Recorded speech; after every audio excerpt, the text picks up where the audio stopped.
अगर तुम लोगों ने अपनी लाइफ में कार्टून्स देखे हैं और तुम्हें पता है कि सबसे बेस्ट खतरनाक बैड बॉय कार्टून कैरेक्टर कौन है, तो तुम समझ गए होगे कि ये एडिट किसका है। हाँ, मैं बात कर रहा हूँ हेनरी की। और जो अभी मैंने आपको स्टार्टिंग में एक एडिट दिखाया, वो हेनरी का ही था। हाँ, ये कार्टून मेरा पर्सनली फेवरेट था। देखो, दिल पे मत लेना बात को, मैं मजाक नहीं कर रहा हूँ, या मैं कार्टूनों की बात करने नहीं आया हूँ। लेकिन सच में आजकल के ज़माने में हम जहाँ रहते हैं वहाँ पर हमें कई चीज़ें दिखाते हैं। देखो, जैसे कि लोग बस आजकल के ज़माने में नॉर्मल चीज़ें देख पाते हैं, वो किसी भी चीज़ को एक एटॉमिक लेवल पर नहीं देख पाते, एक एटॉमिक लेवल तक नहीं देख पाते। और सही बात है, हमें कई चीज़ों को एटॉमिक लेवल तक नहीं देखनी चाहिए। लेकिन अगर आप हर चीज़ को एटॉमिक लेवल तक देखना सीख जाओ तो आप छोटी सी छोटी चीज़ के अंदर से भी एक अच्छी बात निकाल सकते हो, और एक बुरी सी बुरी चीज़ के अंदर भी 100 बुरी बातें निकाल सकते हो। यही बात थी। और मैं जस्ट रैंडमली इंस्टाग्राम पर अपना थोड़ा टाइम पास करा था, क्योंकि कई बारी फ़न और इन्जॉयमेंट भी इम्पॉर्टेंट होता है। वैसे मैं करता नहीं हूँ इंस्टाग्राम पर टाइम पास, लेकिन कुछ समय के लिए मेरे पास बहुत ही फ्री टाइम था, तो मैंने सोचा कि चलो कोई बात नहीं, इंस्टाग्राम पे रील स्क्रॉल करते हैं।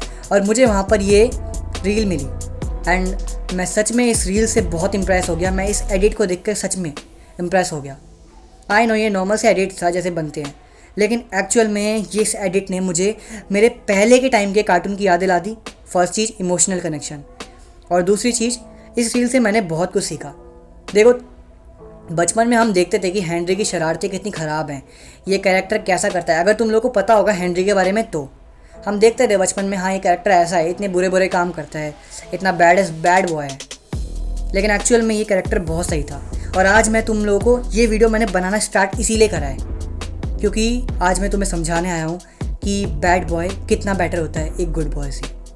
देखो, मैं तुम्हें ये नहीं बोल रहा कि बैड बॉय अच्छे होते हैं और गुड बॉय गलत होते हैं। नहीं, आज की वीडियो का टॉपिक ही ये है कि एक बैड बॉय बनना सीखो, ना कि एक गुड बॉय।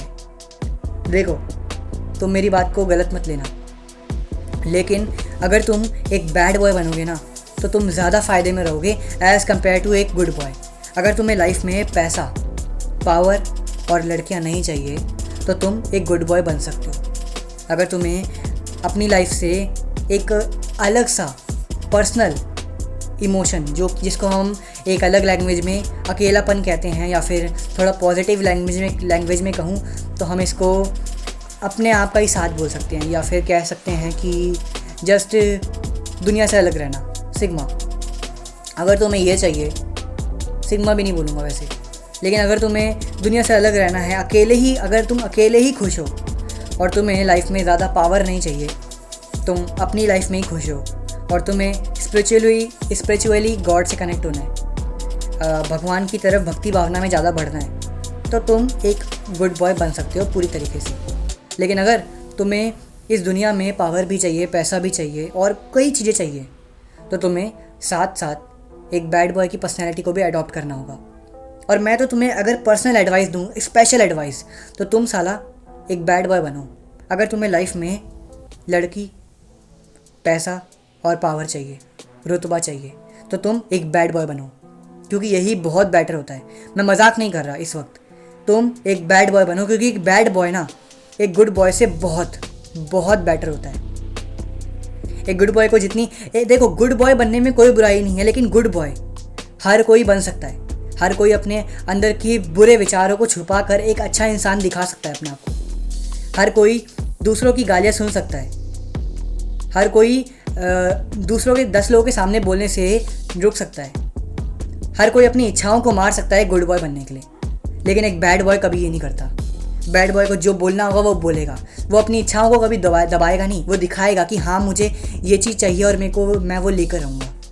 इसलिए बैड बॉय एक ज़्यादा बेटर कैरेक्टर होता है। मैं ये नहीं कह रहा कि बैड बॉय ही ज़्यादा अच्छा होता है। बहुत से गुड बॉय ऐसे, बहुत से नाइस गाय हैं, बहुत से गुड बॉय हैं जो कि एक्चुअल में अच्छे होते हैं। अगर तुम एक यूट्यूब चैनल के बारे में जानते होगे, द बियर बाइसेप्स, देखना, एक ये यूट्यूब चैनल है बियर बाइसेप्स। उसमें एक इन्फ्लुएंसर है जिनका नाम आई थिंक रणबीर अलाहाबादिया है।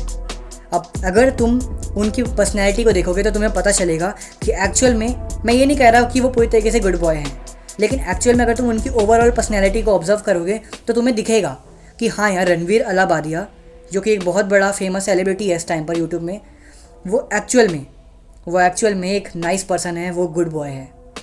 और अगर तुम देखोगे ना उनकी पर्सनैलिटी, तो उनकी पर्सनैलिटी बहुत ही पॉजिटिव है, बहुत ही अट्रैक्टिव है। ऐसे होते हैं रियल में गुड बॉय, नाइस बॉय। और ये बनना सही है, अच्छी बात है। लेकिन हर किसी के अंदर इतनी हिम्मत नहीं होती कि वो सही तरीके से सही गुड बॉय, सही तरीके से सही नाइस गाय बन सकता है, लाइक रणबीर अलाहाबादिया। देखो, अगर तुम्हें लाइफ में कोई भी मटेरियलिस्टिक चीज़ों के पीछे नहीं भागना है, तो तुम बिल्कुल एक नाइस गाय बन सकते हो, एक गुड बॉय बन सकते हो। लेकिन अगर तुम्हें लाइफ में मटेरियलिस्टिक चीज़ों के पीछे भागना है और साथ साथ अपने आप को और डेवलप भी करना है, यानी कि सिंपल लैंग्वेज में कहूँ, अगर तुम्हें लाइफ में पैसा, फेम, इज़्ज़त, रिस्पेक्ट, ये चीज़ें नहीं चाहिए, लड़कियाँ, ये सब नहीं चाहिए, तो तुम बिल्कुल गुड बॉय बन सकते हो। लेकिन अगर तुम्हें ये सब चीज़ें चाहिए तो तुम्हें एक बैड बॉय बनना पड़ेगा। क्योंकि देखो, बैड बॉय बनना गुड बॉय बनना कोई गलत बात नहीं है, लेकिन गुड बॉय बनना बहुत ही आसान है। हर कोई बंदा गुड बॉय बन सकता है, बहुत ही ईजीली, बहुत ही आसानी से कोई भी बंदा गुड बॉय बन सकता है। लेकिन एक बैड बॉय बनने के लिए आपके अंदर वो जिगरा चाहिए जो जिगरा किसी के अंदर नहीं होता, जो बहुत ही कम लोगों के अंदर होता है, जिसको टॉप 1% लोग अचीव कर पाते हैं। तभी तुम लोग देखना कि जितने भी ये जो होते हैं ना गैंगस्टर्स और पावरफुल पॉलिटिशियंस, ये सब जो लोग होते हैं जिनके हाथ में बहुत सत्ता, बहुत पावर होती है, ये एक्चुअल में बैड होते हैं। इसीलिए होते हैं क्योंकि इनको पता है कि ये दुनिया बुराई से जीती जा सकती है, अच्छाई से नहीं। अच्छाई से भी जीती जा सकती है, लेकिन जो तरीका इस दुनिया को अच्छाई से जीतने में, जितनी मेहनत इस दुनिया को अच्छाई के तरीके से जीतने में लगेगी, उससे कई गुना ईजीली आप बुराई के रास्ते से इस दुनिया को जीत सकते हो। इसलिए ऑलमोस्ट लोग बुराई की तरफ जाते हैं। अब देखो, मैं तो तुम्हें एक बहुत बोनस टिप दूंगा। अगर तुम यहाँ तक इस वीडियो को देख रहे हो तो तुम मेरे रियल फ़ैन हो, तुम मेरे चैनल के रियल फ़ैन हो, तुम मेरी बातों को अडॉप्ट करते हो, तुम समझते हो मेरी बातों को। तो मैं तुम्हें एक पर्सनल एडवाइस दूंगा। मैं चाहता तो ये स्टार्टिंग में दे देता वीडियो की, लेकिन मुझे पता था वहाँ तक जो देखेंगे ना इंट्रो पार्ट, वो सिर्फ ऐसे ही MI लोग होंगे जो यहाँ तक सुनते हुए आ रहे हैं ना इस वीडियो को बिना एडिटिंग के, वो है एक पावरफुल बंदा। तो अब मैं समझ चुका हूँ कि तुम एक पावरफुल बंदे हो, क्योंकि तुमने इस वीडियो को यहाँ तक देख लिया। अब मेरी बात ध्यान से सुनो।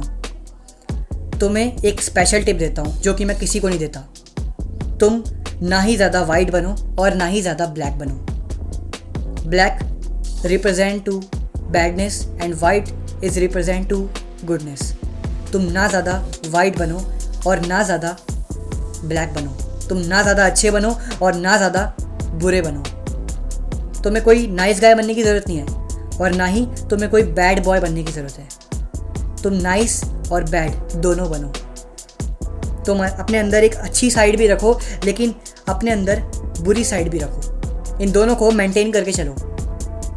अगर मैं तुमसे पूछूं कि एक अल्फ़ा मेल ज़्यादा बेटर है या फिर एक सिग्मा मेल, तो तुम में से बहुत लोगों का आंसर होगा एक सिग्मा मेल बेटर है, और कुछ लोग बोलेंगे कि एक अल्फ़ा मेल ज़्यादा बेटर है क्योंकि उसकी कन्वर्सेशन स्किल अच्छी होती है। लेकिन एक्चुअल में ना ही एक सिग्मा मेल बेटर है और ना ही एक अल्फ़ा मेल। अगर मैं इसमें तीसरा ऑप्शन डाल दूँ ना, जो कि होता है, जो कि एक ऐसा कैरेक्टर है जो ना सिग्मा है और ना अल्फ़ा है, वो दोनों है, तब बताओ कौन ज़्यादा पावरफुल होगा इन तीनों में से, एक अल्फ़ा मेल, एक सिग्मा मेल, या फिर वो कैरेक्टर जो कि अल्फ़ा और सिग्मा दोनों की कैरेक्टर्स की पर्सनैलिटी अडॉप्ट करके रखता है। ऑब्वियसली तीसरा बंदा जिसके अंदर अल्फ़ा और सिग्मा क्वालिटी दोनों है। तो इसीलिए ना ज़्यादा बुरे बनो और ना ज़्यादा अच्छे बनो। अपने अंदर दोनों पर्सनैलिटीज़ को लाओ और फिर देखो तुम कैसे फाड़ दोगे इस दुनिया में। तुम सब कुछ फाड़ के रख दोगे। तुम अपने सारे वो गोल्स अचीव कर सकोगे जो तुम आज सोच रहे हो।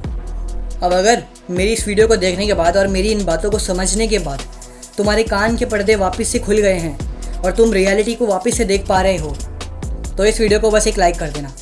तब तक के लिए खुद पर विश्वास रखो, क्योंकि तुम्हारे अंदर ही वो ईश्वर है जिसको तुम बाहर ढूंढ रहे हो। मिलता हूँ किसी और नेक्स्ट वीडियो में, तब तक के लिए